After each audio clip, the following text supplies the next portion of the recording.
Neharahiya sunahya gurahya ganara. Taronechonarihana gunara. Amen.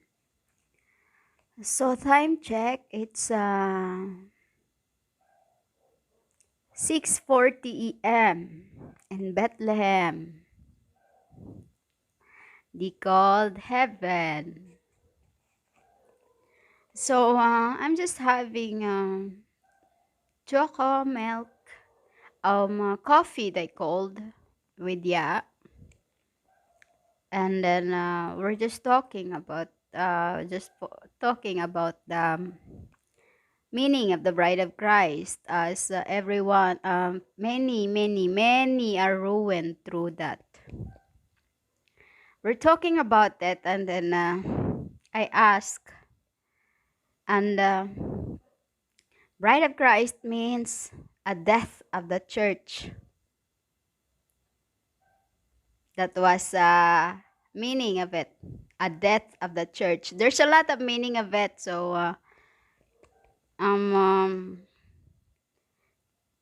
like I said, I'm having my coffee with and then he foretold me about being BRIDE, Bride of Christ. There's a lots of meanings of it, but there's only one connection to the death of they called LUCIFER, and death of connection to the death of the rock, the X, when he was crucified in an X cross. So I am avenging, as I am the LORD. While the one is with me, I'm having coffee with, is the God.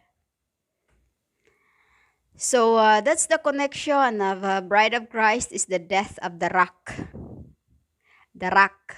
The rock, Petro, they called Peter.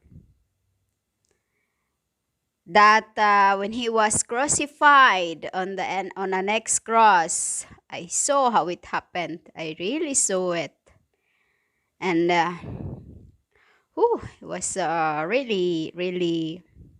But it's time to avenge my, my brothers, my Christ. So that's the meaning of the bride of Christ, the death of the church, of the so-called Christianismo. Okay? So Raka, well, you have Raka, because your thy so-called religion cannot save you. Okay, humans? Do you get that? Nara Huseharu na Nara.